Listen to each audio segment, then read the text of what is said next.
Cool. So hi everyone.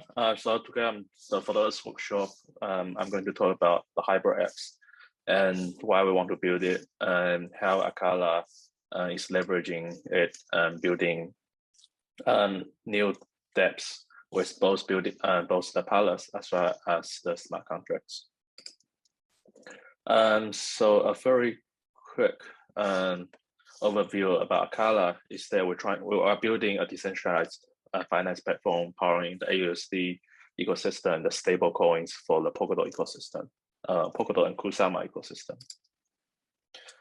So obviously we're building a stable coin that aims to be decentralized, that is using multiple assets actors, including Polkadot and Kusama, and later on we'll be onboarding more different assets as well.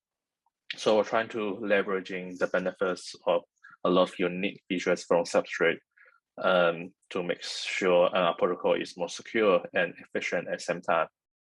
So they're including a lot of improvements over existing protocols. For example, the improved Oracle price speed. And that is a very simple high-level architecture. So we're built on top of the Polkadot for the security and constants. We build a Substrate runtime, so we have different pallets as well as the stablecoin protocol pallets, and a few others, for example, liquid staking and DEX.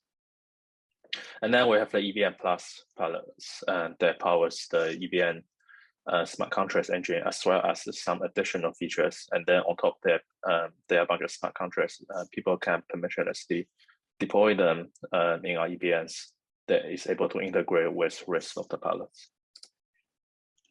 So one of the first questions that people were when building Substrate is one of the first questions they're asking is like, should I build with pallets or should I build with smart contracts? So let me explain that. But so this is the kind of architecture when you see blockchains with smart contracts. So you have a Watson runtime with a bunch of pallets, and then you have the smart contract sandbox pallets that runs EVM or Watson smart contracts inside that there bunch of contracts running. And compared to some of the existing applications, like for example your browser or a bunch of games, it's sharing very similar architectures. You have the applications as a bunch of packages, and you have a script engine that running different scripts. So for browsers, obviously it's loading the JS from the websites, as well as loading the browser extensions, which is written using JavaScript to enhance the browser itself. And then as a game engine, it's quite popular for them to embed, like for example, Lua, Python, JavaScript, etc. inside game engine to powering a lot of the underlying game logics. So in that way, Pallet is very similar to like compiled languages. So if you're writing Pallets, it's much more performant, use less resource, can be use less memory, for example, and then you have direct access to a lot of low-level features that including, like for example, optional workers or initialized hooks, a lot of things that that wasn't possible in other ways. And as building your own blockchains, your own runtimes, you have full control of the executions. You can decide exactly when to execute a piece of code. They don't necessarily need to be triggered by a transaction call, for example. So that's all very similar to like benefits of, if you're building an iOS app, you want to use Objective-C or Swift to build them, you will access the similar benefits by using compiled languages. Oops. And then for the cons that if you have built, say, iOS app with Objective-C or Swift, then you will know that making a build and then deploy and then test your apps can take a few minutes. And then say if you want to just tiny tweaks, moving a dialog by 5 pixels, you need to spend 2 seconds to change your code, spend a minute waiting for compiler and install, and spend like half minutes to go to the right place to see your dialog. So this is, well, not super productive. Similarly, if you're building Substrate runtime Substrate pallets, the compilation itself is already going to take multiple minutes. and then you need to set up the runtimes and do the testing, so it's even longer. And if your app crash, well, it just crashed, which is definitely something you don't want to happen. So you need to make sure your app is basically never crash. And even more so if you're building a Pallets. If your Pallets crash at the wrong place, for example, the crash at on initialized hook that got executed at the beginning of every single block, then your chance basically just dies forever. There's no way to restore it without a hard fork. That is essentially launching a new chain based on the old chain. So there's a lot of additional security considerations. You need to make sure your code never panics. You need to make sure the performance is good. You need to make sure you do all the proper benchmarking weights. Otherwise, bad things could happen. So there's a lot of additional things on top of the business logics that you're writing. So as a result, it's usually a much more steep learning curves and much higher entry barrier of entries for people try to join this. And yeah, so that just means, well, you have more powers with Pallets, but you also come with great responsibilities. You need to make sure you're using all these powerful features correctly. Otherwise, bad things could happen. And then for smart contracts or scripting language on the other side, so firstly, it's more accessible. So as smart contracts, it just, well, deploy a smart contracts fully permissionless. All you need is just a bunch of tokens for the transaction fees, and then you have your smart contracts deployed to all different smart contract platforms. And then if you want to get a piece of code running in your phone, the easiest way is just write a web app using some JavaScript code and then load it in your phone, and they will just run. So in that way, it's also more accessible. You don't necessarily need to like register Apple developer, for example, to load a piece of code on your mobile phone. And then similarly, say if you want to modify your browser behavior, customize it a bit more, you can just write browser plugins, the browser extensions, and load this yourself. You don't necessarily need to submit pull requests to Google Chrome itself to make the change. And then obviously, if you're writing script languages, the development feedback loop can be much faster. With the right setups, you can just modify code and it just applied on the app in a matter of few seconds. So it's much better in terms of productivity. Similarly, if you're writing smart contracts, you can easily just upgrade your smart contracts during development and then test the new behavior, or restart the blockchain, for example. And there are always security considerations, but if a smart contract crashed or just failed, it's only in that particular smart contract dies. It doesn't run along with the whole blockchain. It still can be bad, but at least it's possible to isolate the damage. So if you design your contract in such a way that if one piece of contract having a bug, doesn't necessarily bring down the whole protocol. So there are less considerations. Like you still want to make sure it doesn't have bugs, but if it does, the damage hopefully is much minor compared to a bug in Pallets. So all this add up means usually a more gradual learning curve is much easier to build smart contracts compared to build the substrate runtimes. It's also any good developer should be able to just start deploying the smart contract projects in a matter of few hours, probably less than a few hours. But to build and run a substrate chains, that can take multiple days. But smart contracts or scripting language, they run inside sandbox. That just means much more overhead. If you're, for example, if you're running an EVM code in a substrate runtime, you are kind of running an EVM VMs within the Wasm. So it's like about 2 levels overhead. Even if you are seeing Wasm smart contracts, there is still additional overhead required to instrument the for the gas usage. So there's additional executions required, and it will just be slower. And then you'll only be able to access the feature provided by the smart contract If it doesn't provide certain features, well, you just cannot use it. And the execution is also very limited. In most of the smart contract platforms, you have to pay the transaction fees using the native tokens. So if you want to build a game, for example, you want to pay for the users for the transaction fees, but there is no easy way for that. Like people always have to use your native token to pay for the fees. You might be able to work around it with some meta transactions, for example, but they are just poor workarounds. So there's a lot of limitations enforced by the platforms. And that usually means you cannot apply some like certain optimizations for your protocols because, well, the smart contract platforms, they are usually generalized application platforms. It will be very hard to get them to optimize for your particular use case. So in order to take the benefits of both sides, then that's one of the reasons why we may want to try hybrid apps. So you can build your applications using both technologies. So this is already very popular with the current Web2 applications.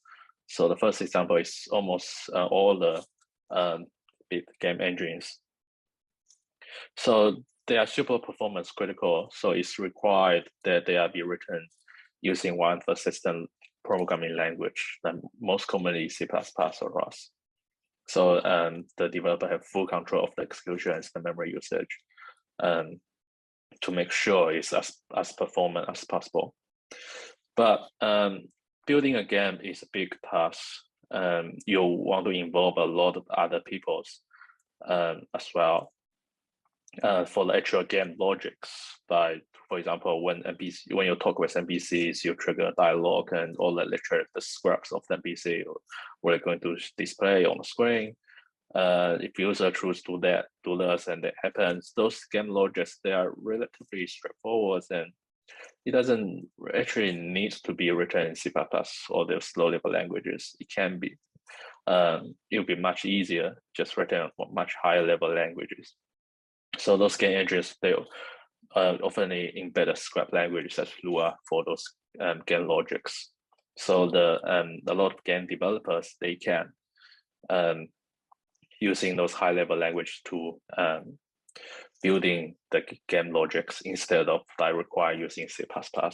And then if you want to make a change, they can usually just, make a change and just load to the game without recompile the project at all.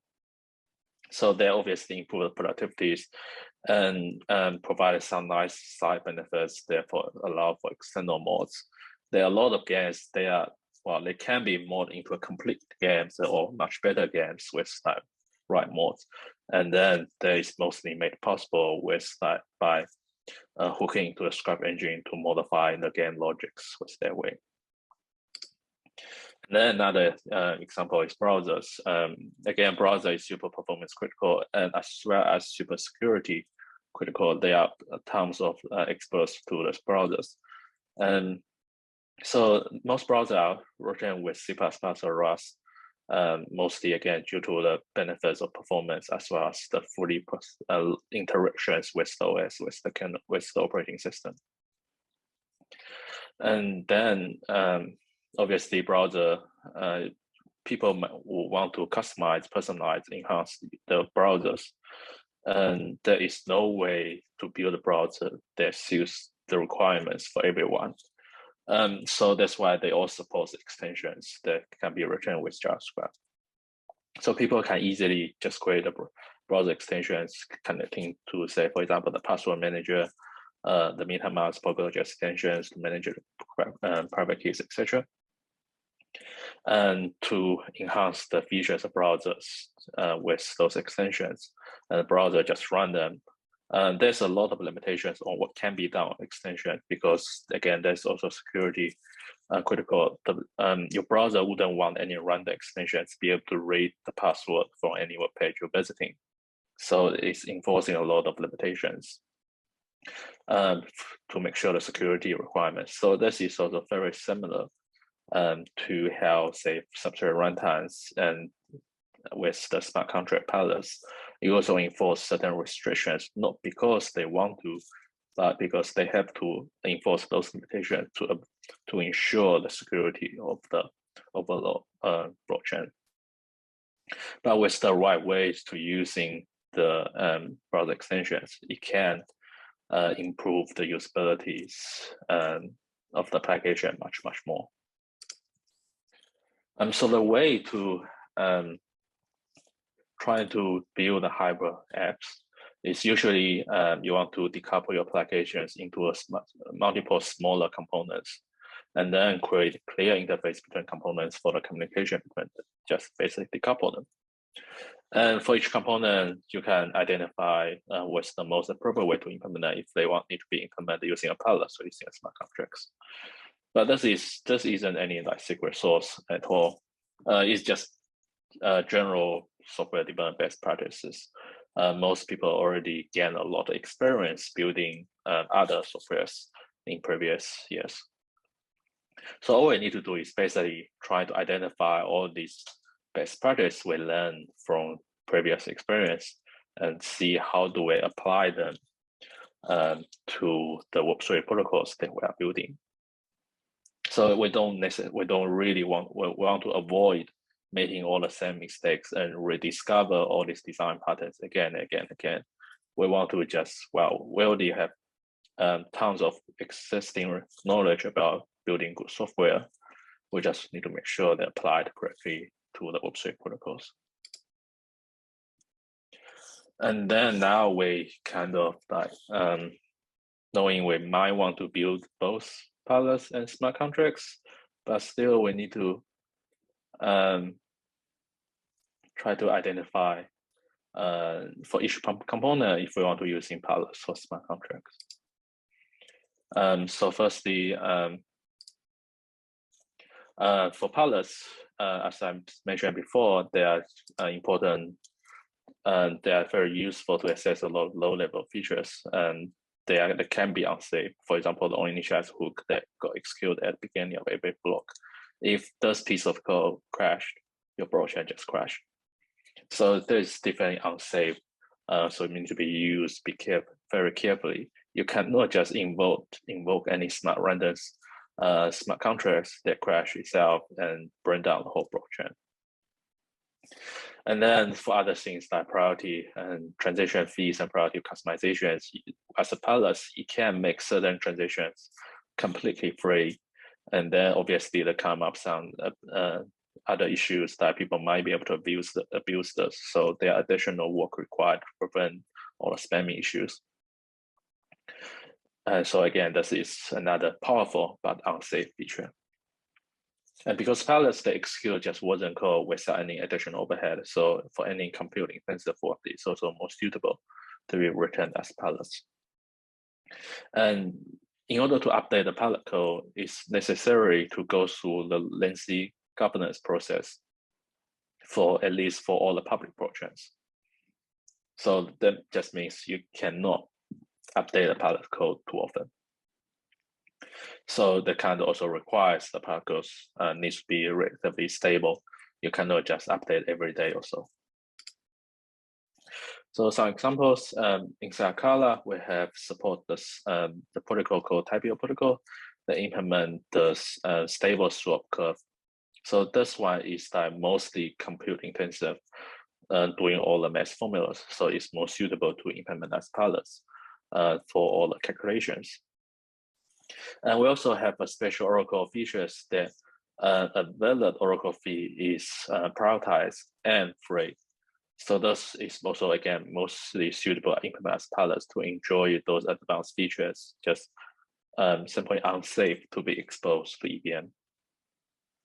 And for simple token handling, like just transfer tokens, this feature is super stable, it never changes. So it can be also implemented as Pallets as well. And then for smart contracts, so smart contracts, the one benefit is that the deployment is super easy. You just deploy it and it's deployed. So for codes that expect to be upgraded frequently, it's more suitable to implement as smart contracts. For example, like governance related codes, you might want people to deploy some new controller codes and then get people to vote and then upgrade it when needed. And for community contribute codes, they obviously it kind of needs to be smart contracts. It wouldn't really be feasible to just say create a runtime, just accept community contribute pull requests to a runtime, because they will come with a lot of security issues, and then things will be conflicting, and yeah, it's just not going to work. So for some of the community contribute projects, then smart contracts will be more suitable. And you can also using smart contracts to write glue codes that connecting multiple protocols. Say, for example, try to swap some of the dots and minting them to L dots for liquid staking, and then using some of that to mint some AUSD and then create some LPs and do some fancy strategies. There are billions of ways to come up with those strategies that just simply not feasible to implement all of them with Pallets. And then with smart contracts, it will be very easy to using all these low level pieces as legal to assemble a more useful products from those low level pieces. So yeah, for example, if you're building a DAO, and then you might want to make the governance, the core governance model implement smart contracts. So it will be possible for people to say implement a new way to do the governance, and then vote to upgrade. And once the vote passes, you just upgrade to the new governance controller to make all these things fully permissionless and fully customizable. You want to implement, like say, YAO farming strategies, because like there's new farming pools come out weekly. The existing one might just that's profitable, it just ends the program. So you want to constantly updating the strategies, and then that you probably need to implement them with smart contracts. And like a lot of people, they want to have like personalized security requirements. I want to make this multi-sig with recoveries from my friends. So different special requirements, and then that will also be more suitable to implement as a smart contracts wallet to hold funds to meet all the additional personal requirements. So we've done a lot, some brief explaining why you want to build hybrid apps. So we're going to show you how that in actions with Acala. So firstly, a few links if you want to take a look. So all the documentations for EVM is inside this link, and then obviously the repo as well as our JS SDK we call DJS. So firstly is let me show you how to just get the local testnet up running. You obviously need to set up the development environments to run the Acala itself. So I will actually recommend try to use GitHub code spaces. You just like fork the project, click a button, and then bam, you have the environment ready within the Visual Studio Code. And all VS Code also has supported deep container feature. It's also very useful. Acala repo have set up in such a way that it will create a Docker environment with all the dependencies installed, so you don't need to install figure out exact how to install them. But if you want to just do it manually, you can just follow instructions and do them. So after you have the environment ready, just run make run is then. So that's why it's for like instant sealing DiffNet. So they're still just producing new blocks, and upon user making a transitions, just makes some testing easier. Or if you have Docker, you just want to run it without doing all the installations, compiling. This is the instructions to run just inside Docker. So I'm going to actually update my screen sharing.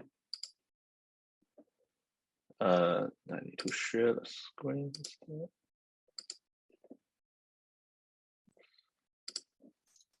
Okay, I need to find my So I have this already running. The make run is here, probably larger.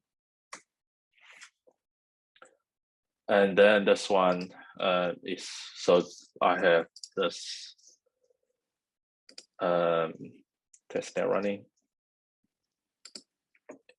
And then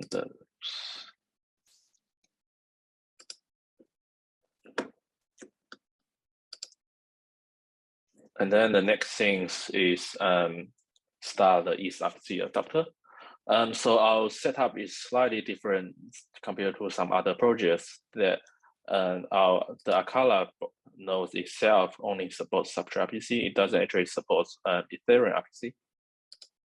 And all this Ethereum RPC features is implemented separately on this Node.js applications. So the main reason we're doing this way is to make the Acala node itself as lightweight as possible. As all the Ethereum RPC related features obviously are only required by Ethereum RPC nodes, not really required by say collators and all the other full nodes runners. All people just accessing the substrate RPCs directly, they don't want to use Ethereum related features. So they are implemented separately. And then you can just using this npx command to run it. So this will run with local mode, so it's not suitable for production, but just basically have everything cached in memory instead of requiring a Postgres database to store in historical transactions. And then, so I have again also have this running, and then with this you should be able to connect with MetaMask. So as a deep net, we have this default accounts with funds already. So you can just using the seed phrase and load into MetaMask and add those networks to Acala. And you should be able to just connect to the node. So so I have the MetaMask here already loaded. Oops, I need to get. So you can see this already have some funds, and you can see this also some other test account with up to 10 accounts also have test funds. Then you can just try to make the transitions. Oops, looks like there's some. Yeah, so you'll notice the guess weight and guess weight is but funny number, and please don't modify this number because we're trying to do some workarounds. We are kind of abusing the guess weight to specify the expiration times for the transitions. And yeah, so I make transition, you can see there is a balance transfer from this account to this account, and this have the EVM execute the message. So the transition have been executed. MetaMask can sometimes be a bit slower on identify. Well, basically on local cache, sometimes get confused, so you don't always see the change reflecting MetaMask immediately. And then, in order to, one of the most important things as hybrid apps is that you want the ability to, well, have both the Pallets and smart contracts communicate with each other. So I'll start with how to invoking a Pallets code from the EVM. So you can just following this tutorials were created, but I'll just very quickly just running it. So I can actually shut down the ESRC server because we don't need to use it anymore. So this is the waffle tutorials we created. You have a few of the tutorials, so I'm going to show you the precompiled tokens. So it's basically, all it does is just loads this special contracts. You can see those are our system contracts. You should be able to very identify they must coming from a system because all the zeros in the country address. And then you can just call them, and then you should be able to access the ACA amount from the caller. So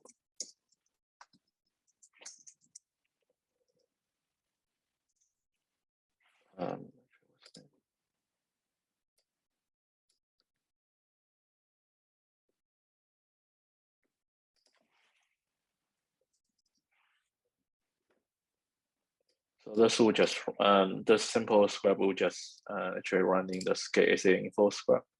All it does is invoking this token and trying to read the name, symbols, token about supply, address, and the balance. So what this is actually doing is that it will call the system contracts, and then which in turn call the underlying structure pallets to fetch the information such as the token supply and current balances.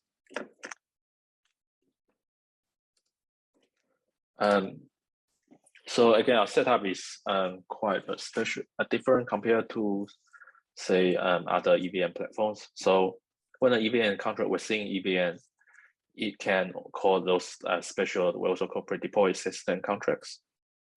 So if a contract is deployed for each native tokens, and then those system contracts will invokes our custom precompiles that was actually implemented using Rust within the wasm runtime. So that's crossing the EVM boundaries. And only the system contracts have the ability to do so. And there's just mainly for security considerations. And also, as well as say a lot of additional logic, such as approval amounts, which is approval and transfer from, which is a feature that is not included in the pallets. So we have those features simply implemented inside the EVM smart contracts instead of creating additional pallets to implement such feature. And then the precompile always can just talk to pallets, and if it needs to return anything, it will just go the reverse direction. The pallets, for example, querying the balance, then pallets return the number to precompile, which returns to the system contract, which returns to the caller EVM smart contracts. So that's essentially how to call a piece of pallet code from EVM smart contracts. The actual implementation is a bit complicated. You need to implement the compiles and the system contracts, and then you can call it. But the usage is super simple. You just, well, that's just another smart contract to call. So you don't need to worry about all the complicated stuff within the pallet side. So you can see all this pre-deployed codes and in this repo. So you can, let me, the tokens. So this is the tokens contracts. And you can see the approvals and those things are actually just implemented using EVM itself, using the solidity itself. And the precompiles, so they are just a bunch of Rust codes, and that's the actual implementations. And for the tokens related stuff, so you can see this implements all the query features, query different things, and the actual transfer what we're seeing the Rust code. And then the next way is calling the EVM from the pallets. This is actually kind of even easier because pallet is designing the EVM when it's created, obviously is designed for smart contracts. It doesn't really provide ability to communicate with outside world. The way to allow using precompiles, it just kind of work around. It's also kind of the only way to do so. But it's not the case for pallets. The pallets is just designed in such a way, it's so flexible, it can do anything. So the pallets can just call EVMs and that's it. So it's super simple. So let me have a demo. So I am going to deploy a simple ERC20.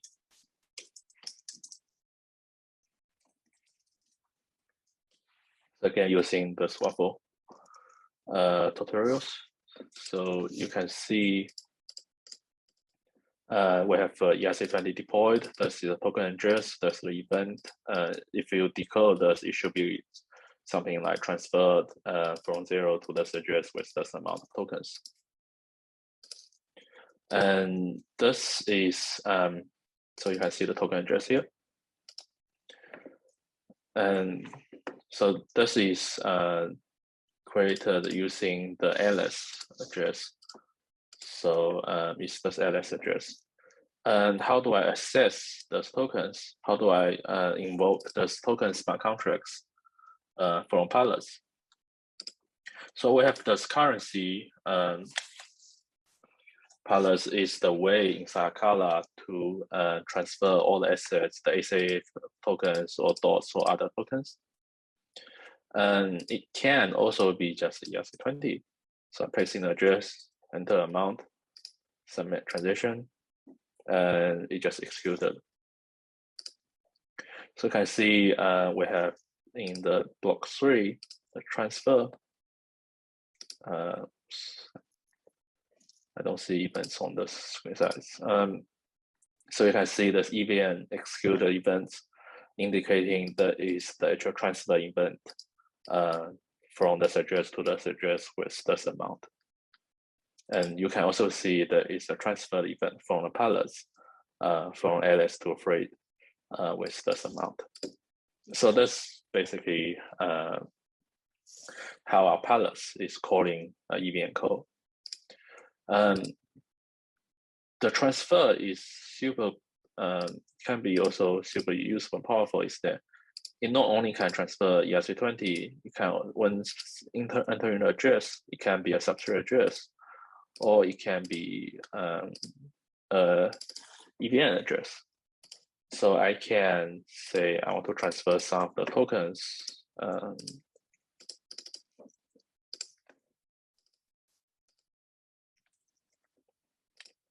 to this address, and then I should be able to see it in the MetaMask.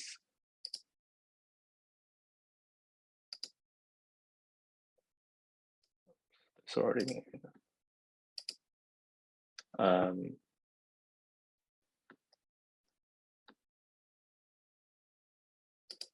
so looks like something is not fully working. But assuming it's working, then you should be able to see the token balance here. This account should be able to receive some tokens. So again, I've proved that that is transferred. This is the special substrate address for this particular EVM account of the transfer event. Yeah, it's just cannot load for some reason. Oh yes, because I have killed RPC server, so of course it cannot load.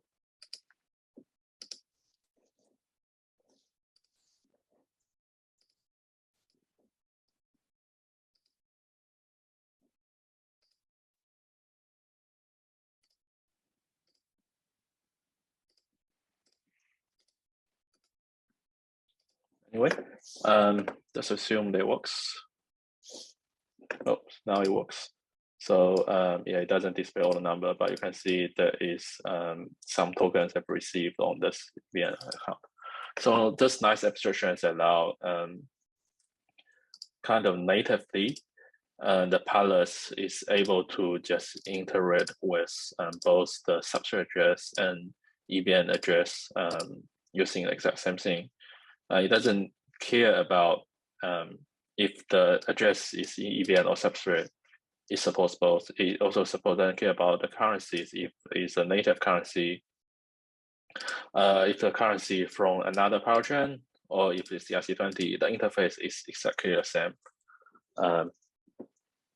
So this makes a lot of development much easier because we don't need to try to figure out exactly how to perform transfer actions for different kind of assets because it's all end up being the same, same one.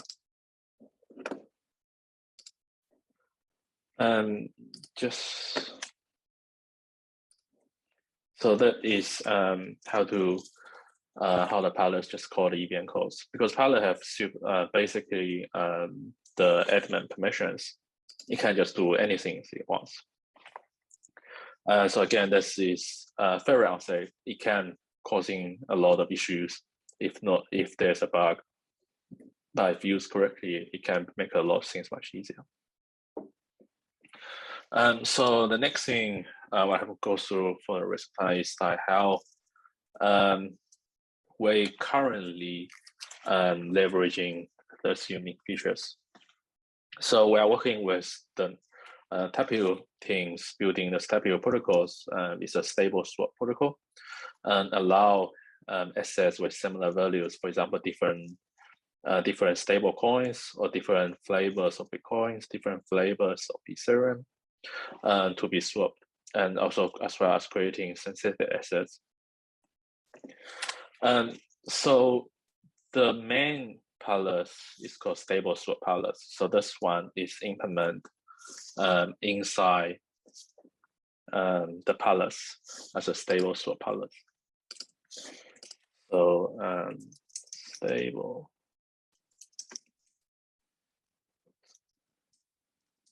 So it's called stable assets Pallet. So this implements all the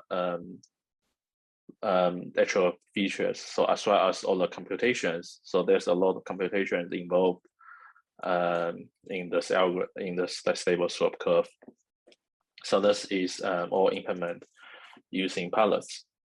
And then this stable swap pallet itself is able to access the USD, of course, which again is implemented with Pallets, but it's also able to support using the features coming from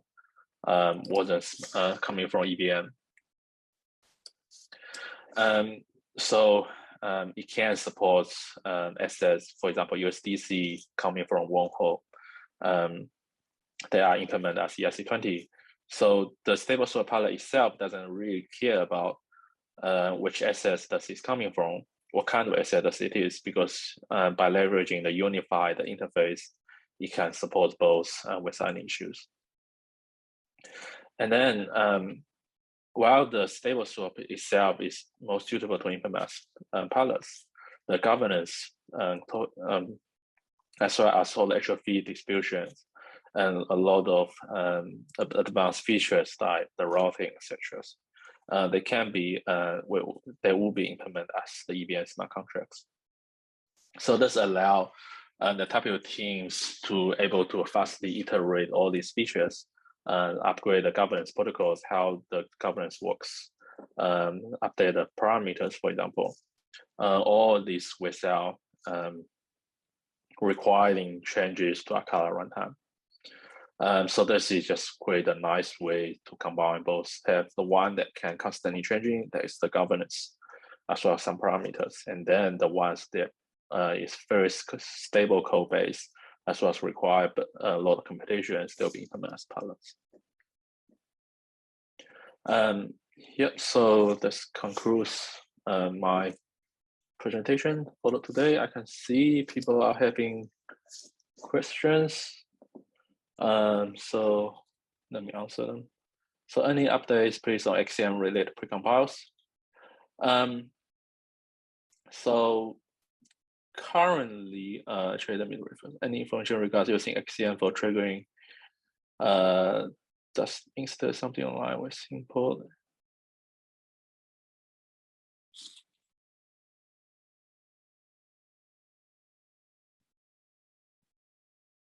Yeah, so firstly on XCM itself, our current version of XCM is V2 that's deployed live, powering all the question transfer right now. The next version is XCM V3 that is already implemented. I believe it's audited. I believe there are some additional change are required and pending on re-audit. There's a pull request on Polkadot itself. You can take a look. So that hopefully will be land in next few weeks time. And that is a major big change, introducing a lot of new concepts and updating the data structures. So the XCM related precompilers, at least for Acala, we're planning to implement it after the XCM v3 is merged. So that otherwise we'll need to support v2 and then basically rewrite most of it to support v3. And with XCM, it will be definitely possible to say calling a smart contract from one chain to another chain.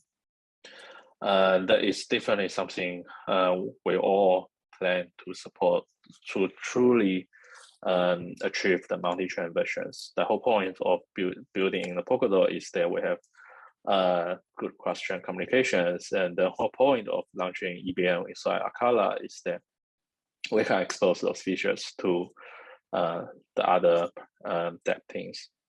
But again, this will take a lot of time to be implemented. This will take a lot of time for them to be audited, because if things goes wrong, it can be very bad. So yeah, it will take some time for us to be really available. But at least from a technical point of view, they will all be possible. All we need is trying to identify what is the right way, with the right approach to call this thing. Because, for example, when you're calling another method, you probably want to know if the success or failed. If success, it probably will come back some other numbers. Say if you do a swap, it should come back how much you have swapped. If failed, you may want to compare the error code on how it failed. All the XCM communication are asynchronized. You run a piece of code on your chains on this block, relate to another power chains in next few blocks. And then once the message back, it will be a few more blocks later. It's definitely possible to, I don't know, register some, say, smart contract callback methods. But at least right now, EVM doesn't really provide a nice way to do such thing. And then we also need to worry about like the transition costs and the gas usage. What happens? It never comes back a response. What happens if a response comes back but block is already full, so it got to be delayed? If we still actually want to execute this piece of code, if the transaction fee is so high, etc. There are just a lot of questions and technical details that remaining to be answered. But none of them is hard. It just, well, we need to spend time to figure out how to do so. So yeah, it's definitely possible. It just takes time. Yeah, someone asking about the Zoom recording. So I should be able to share the Zoom recording as soon as possible and to make it available. So yeah. Any more questions? Feel free to speak up if you don't want to type, or if you prefer, you can just type the questions. I will I will share the presentations, links, and recordings on the I believe there's Acala channels, Hexon Acala support channels on the Polkadot Discord server. I will be sharing the links there, so you should be able to find there.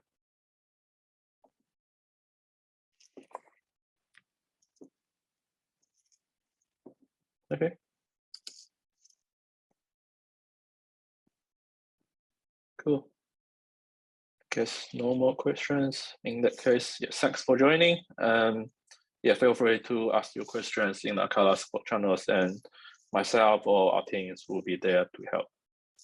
Okay, have a good days and rest of the days, and thanks for joining, and bye everyone.